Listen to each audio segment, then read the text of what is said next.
बच्चों के दुश्मन वियतनाम से ईरान तक। और ये मैं आपको इसलिए वियतनाम का वाक़या याद करवाना चाहता हूँ कि पिछली सदी में 1965 में एक जंग हुई थी। अमेरिका ने वियतनाम पे हमला किया था 1965 में, और वो जंग चलती रही। 1972 आ गया, लेकिन वो जंग रोक नहीं रहे थे, और उसमें अमेरिका के अंदर उस जंग के ख़िलाफ़ बहुत अपोजिशन थी। और फिर वहाँ पे एक फोटोग्राफ़र ने एक तस्वीर खींची एक बच्ची की, जो नेपॉम बम जो आग लगा देते हैं इंसानों को, वो बॉम्बिंग, कारपेट बॉम्बिंग अमेरिका करता था। इस बच्ची को आग लग गई और ये तस्वीर उन्होंने खींची, और अमेरिका में ये तस्वीर छपी तो वहाँ पे एक हंगामा और तूफ़ान खड़ा हो गया। ये तस्वीर अगर आप देख रहे हो तो इसको नेपॉम गर्ल कहते थे, और ये टेरर ऑफ वॉर के नाम से फिर एक आइकॉन पिक्चर बन गई।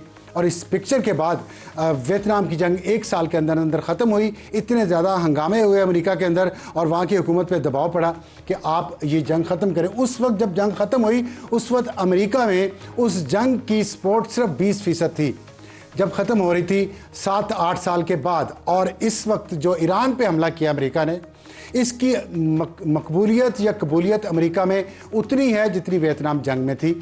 और इस जंग के शुरू में जो उन्होंने हमला किया पहले दिन, और जिसमें 175 स्कूल की बच्चियां शहीद कर दी, एक स्कूल पे हमला करके अमेरिका ने अपनी रवायत कायम रखी, बच्चों के ख़िलाफ़ जुल्म की, बच्चों को जंग में मारने की। और 175 कब्रें आप ये देख रहे होंगे खुली हैं, तो उसमें इन बच्चों की लाशें दफनाई जाएंगी जो सुबह अपने घर से स्कूल के लिए आए, लेकिन आगे अमेरिका बहादुर बैठा हुआ था। लेकिन ये तस्वीर क्या अमेरिकियों के ज़मीर को झंझोड़ेगी इस दफ़ा उसी तरह जिस तरह वियतनाम वॉर के दरमियान झंझोड़ा था? इसका भी अंदाज़ा नहीं है। लेकिन सुने, जो कैरोलिन है वहाँ वाइट हाउस की स्पोक्स पर्सन, जब शुरू में हमला हुआ तो वो क्या कह रही थी। आपने देखा कैसे पहले अपने जुर्म को छुपाने की कोशिश की गई, और ना सिर्फ ये कि वाइट हाउस ये जुर्म छुपाने की कोशिश कर रहा था, बल्कि वहाँ के वज़ीर दिफा पीट हेगसेथ। लेकिन अब जो लेटेस्ट खबरें आ रही हैं उसके मुताबिक जो तफ्तीश हुई है, वहाँ पे तहकीकात हुई हैं, सबूत इस बात के आ गए हैं कि वाइट हाउस और वज़ीर दिफा झूठ बोल रहे थे, और ये हमला अमेरिका ने ही किया है,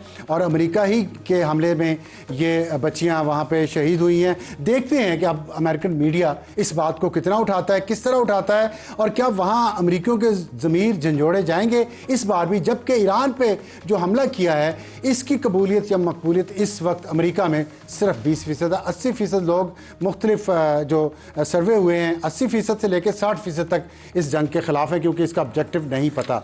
और इसी के साथ हमारे आज के प्रोग्राम का तारुफ टॉप स्टोरी होगी कि जंग के दौरान अमन की सफारतकारी फील्ड मार्शल आसिम मुनीर सऊदी अरब का दौरा करके आए हैं, और उसके बाद मसूद पज़ेश्कियान ने एक बहुत अहम बयान दिया है। उन्होंने कहा है कि हम उन अरब ममालिक पे हमले नहीं करेंगे, अपने हमसायों पे हमले नहीं करेंगे अगर उनकी ज़मीन हमारे ख़िलाफ़ इस्तेमाल नहीं होती। तो डॉक्टर आदिल नजम हमें ज्वाइन करेंगे वाशिंगटन से, माहिर हैं बैनुल-अक़वामी अमूर के, और सैयद मोहम्मद अली दिफाई तज्ज़ियाकार हैं इस्लामाबाद से।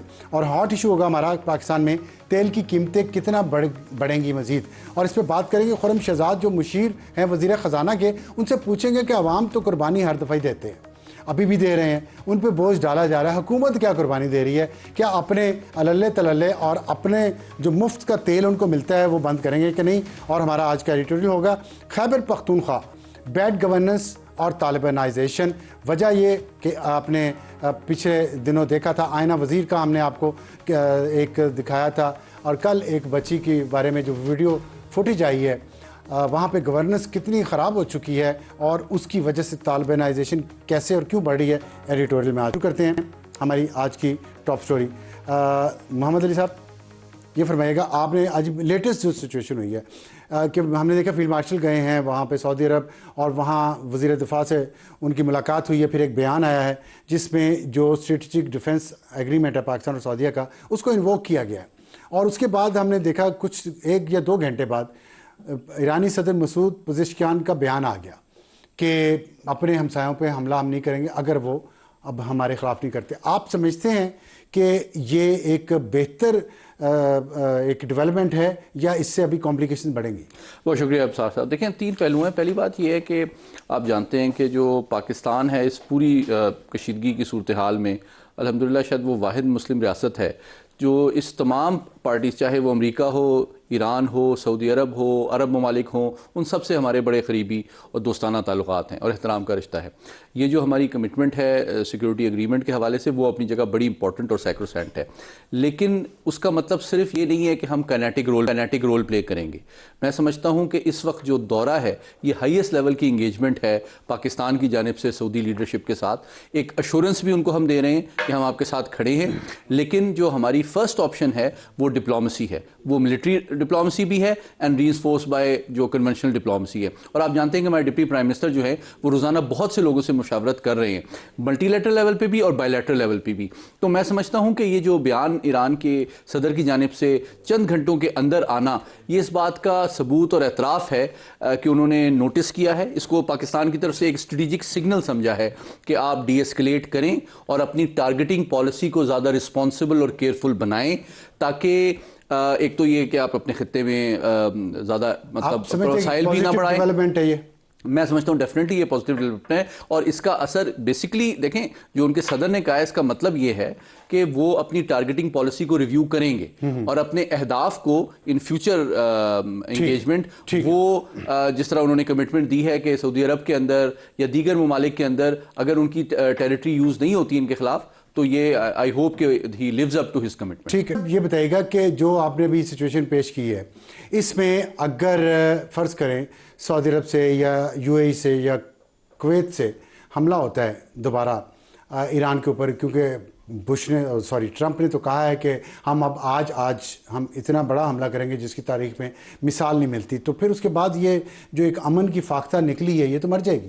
बड़ा अहम सवाल किया। मैं आपको स्ट्रेटजी की लॉजिक से बताता हूं कि अमेरिका की मजबूरी नहीं है कि वो इन अरब ममालिक में जो उसके 19 बेसेस हैं उनको इस्तेमाल करे।